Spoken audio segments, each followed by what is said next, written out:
Hono Coroko, Doto Sowolo, Podo Joyonyo, Mogo Botongo. Assalamualaikum warahmatullahi wabarakatuh. Salam buat sahabatku semua. Semoga selalu berbahagia. Dalam video ini kita kembali membahas tentang salah satu sejarah-sejarah Jawa yang mungkin sampai saat ini sudah banyak terlupakan karena kemajuan zaman. Kali ini mari kita bersama-sama kembali memahami salah satu warisan budaya luhur bangsa, yaitu aksara Jawa Hono Coroko, serta apa hakikat kandungan yang ada di dalamnya, serta apa makna dan tujuannya. Kandungan aji aksara Jawa Hono Coroko menurut ajaran Semar. Tulisan aksara Jawa ini bukan sekedar bacaan, bukan juga ajaran kanuragan, melainkan ilmu kesadaran, budi pekerti, dan spiritualitas Jawa yang mampu menuntut hidup manusia. Karena aji Hono Coroko menurut Semar adalah ilmu kesadaran, manunggal rasa, dan tata hidup sejati. Hono Coroko bukan sekadar aksara. Dalam pandangan Jawa sejati, Hono Coroko bukan sekadar huruf, bukan pula hanya alat tulis atau simbol bahasa. Melainkan Hono Coroko menurut Semar Pamomong Jagat, lambang suara Gusti dalam rupa rakyat kecil. Hono Coroko adalah peta hidup manusia. Dengan alasan aksara Jawa mengandung asal-usul penciptaan, perjalanan ruh, tugas manusia di dunia, bahkan cara kembali kita kepada asal. Semar mengajarkan bahwa siapa membaca Hono Coroko dengan rasa, artinya mau belajar memahami kandungan dan isinya, maka membaca Hono Coroko Sem dengan akan membaca dirinya sendiri. Begitu juga Semar, dia adalah penjaga ilmu sejati, bukan dewa yang minta disembah, ditakuti bahkan disegani, akan tetapi ia bukan pula manusia biasa. Dalam falsafah Jawa menjelaskan, Semar adalah sang pamomong, lambang kesadaran murni, suara kebenaran yang rendah hati. Semar juga menyampaikan ilmu tanpa kesombongan, sebab ilmu sejati tidak meninggikan diri. Dia juga menyampaikan bahwa aji aksara Hono Coroko tidak boleh digunakan untuk kekuasaan, tetapi untuk menata batin dan laku hidup. Menata hubungan sama Sang Pencipta juga sesama makhluk. Apa makna dasar aji aksara Jawa Hono Coroko? Aji aksara Jawa Hono Coroko terdiri dari rangkaian. Di antaranya, Hono Coroko, Doto Sowolo, Podo Joyonyo, Mogo Botongo. Menurut Semar, aksara Jawa ini bukan urutan acak, melainkan tahapan kesadaran manusia. Pertama, hana caraka artinya awal kehidupan. Ho, maknanya hidup atau hurip atau hening. Artinya hidup bermula dari kehendak Gusti. Manusia hidup bukan karena dirinya. Ha mengajarkan eling marang asal. No, maknanya nur atau cahaya. Artinya cahaya ilahi masuk ke jasad. Kesadaran mulai tumbuh. Dan manusia diberi akal dan rasa. Corok. Maknanya cipta. Artinya pikiran mulai bekerja. Timbul keinginan dan harapan hingga tumbuh sebuah ambisi. Ra. Maknanya rasa. Artinya timbul perasaan yaitu senang, sedih, marah. Dan rasa adalah pengendali cipta. Ko. Maknanya karsa. Artinya kehendak untuk bertindak dan melakukan. Maka jika karsa tak dikendalikan, maka lahirlah angkara. Kesimpulnya, hana caraka berarti hidup yang diberi cahaya, pikiran, rasa, dan kehendak. Jadi kandungan dari aksara Hono Coroko adalah menuntun manusia pada sikap eling lan waspada, selalu ingat asal-usul dan sadar akan arah hidup. Orang yang memahami makna ini tidak akan hidup serampangan, karena ia tahu bahwa setiap langkahnya adalah bagian dari tatanan semesta.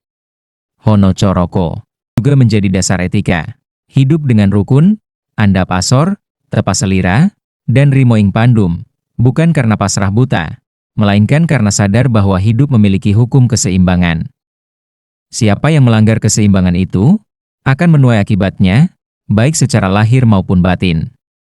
Pada akhirnya, Hono Coroko adalah pengingat bahwa hidup bukan tentang menang atau kalah, kaya atau miskin, dipuja atau dilupakan. Hidup adalah tentang menjadi selaras. Selaras dengan diri sendiri, dengan sesama, dengan alam, dan dengan Gusti. Maka, kesimpulan terdalam dari Honocoroko adalah manusia hidup karena kehendak ilahi, berjalan dalam ujian kesadaran, dan akan kembali kepada asalnya dengan membawa hasil dari perbuatannya sendiri. Itulah inti kebijaksanaan Jawa yang halus, dalam, dan abadi, yang tidak berteriak, tetapi terus membimbing bagi siapapun yang mau ngeningake cipta lan ngrumangsani urip. Kedua, Doto Sowolo. Maknanya konflik dan ujian. Du. Maknanya dosa atau daya. Artinya manusia mulai salah langkah dan terikat oleh isi dunia. Tu. Maknanya tapa atau tahan. Artinya cobaan hidup datang. Kesabaran diuji.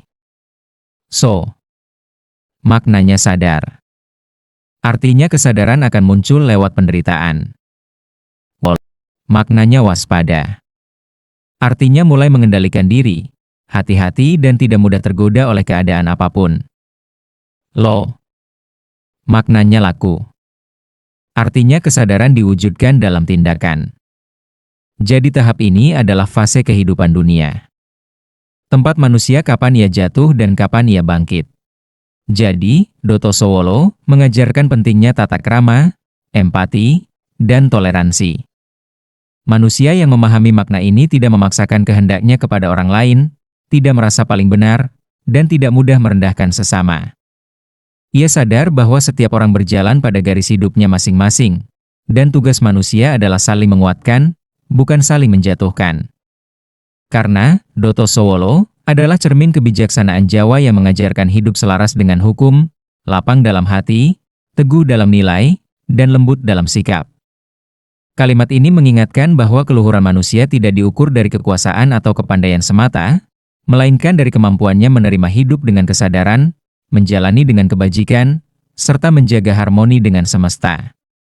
Dalam dunia yang penuh konflik dan ego, makna Doto Sowolo tetap relevan sebagai tuntunan hidup yang menenangkan, mendewasakan, dan menuntun manusia menuju keseimbangan lahir dan batin.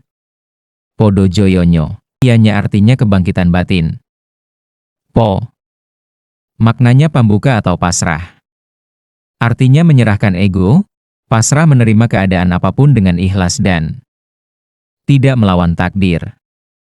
Do. Maknani dharma. Artinya hidup harus selaras dengan hukum alam. Tidak kecewa, tidak menuntut dengan keadaan. Jo. Maknanya jalan.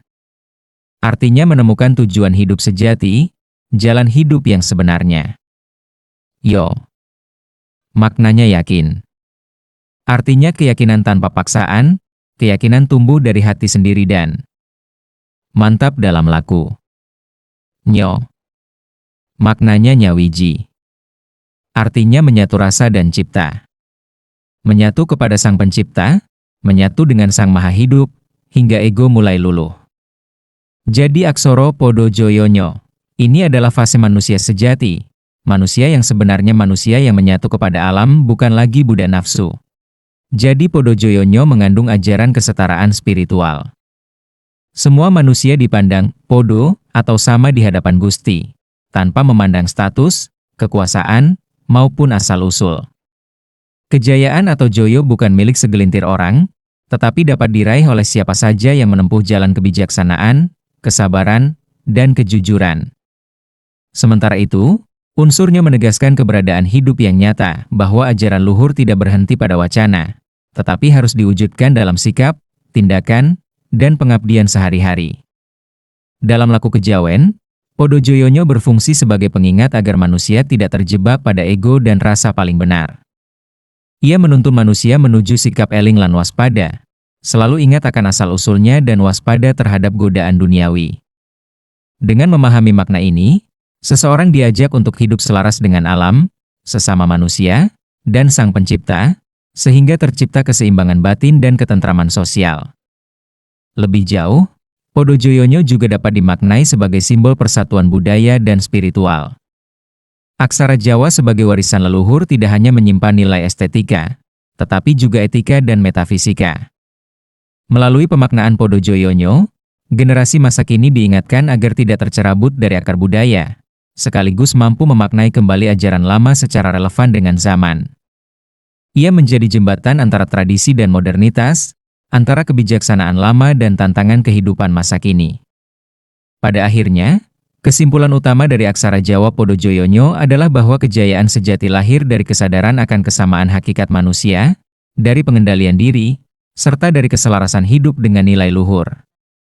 Podojoyonyo bukan sekadar kata, melainkan ajaran hidup, bahwa semua makhluk memiliki potensi jaya, dan kejayaan itu hanya bermakna ketika diwujudkan dalam kebaikan, kerukunan, dan pengabdian kepada semesta. Dan yang terakhir adalah Mogo Botongo. Artinya kembali ke asal. Mo. Maknanya manunggal. Artinya rasa menyatu dengan kehendak Gusti. Bahwa manusia hanya bisa merencanakan, tapi Gustilah yang menentukan hasil akhir. Go. Maknanya Gusti. Artinya kesadaran akan kehadiran ilahi. Bahwa manusia bisa hidup tentunya ada yang menghidupkan. Gusti tidak jauh dari kita, akan tetapi Gusti ada pada diri kita sendiri.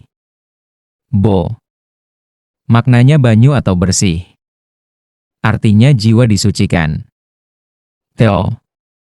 Makanya tata atau tenteram. Artinya hidup selaras lahir batin.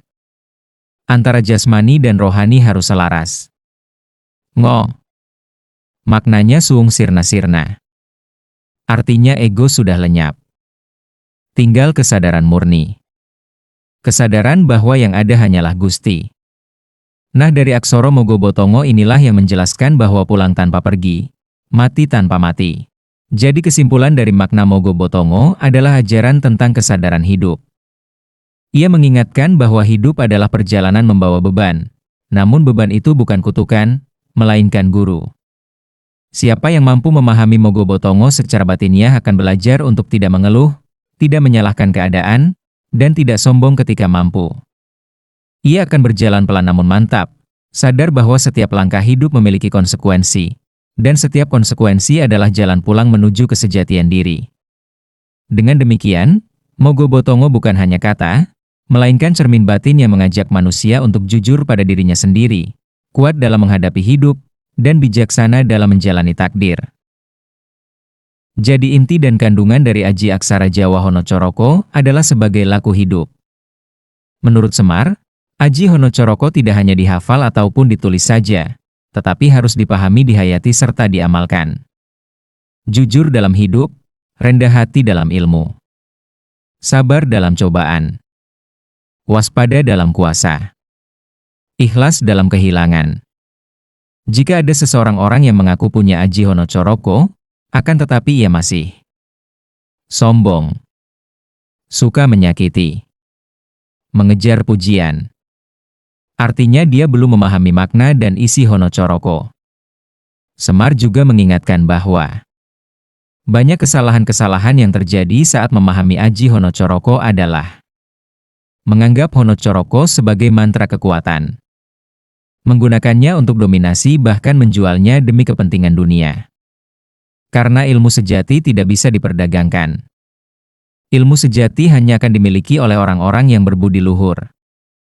Relasi antara Aji Aksara Hanacaraka dan Manunggal Kawula Gusti adalah Aji Hanacaraka adalah puncak dari Manunggal Kawula Gusti.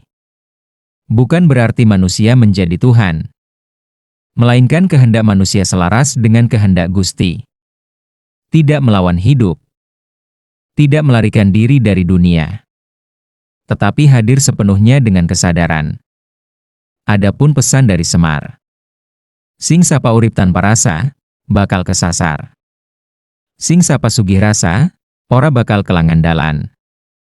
Barang siapa hidup tanpa kesadaran, akan tersesat. Barang siapa hidup dengan rasa, tak akan kehilangan jalan, dia tidak akan tersesat. Aji Hanacaraka adalah cermin jiwa manusia. Ia mengajarkan bahwa ilmu tertinggi bukan kesaktian, melainkan keluhuran budi dan kejernihan batin.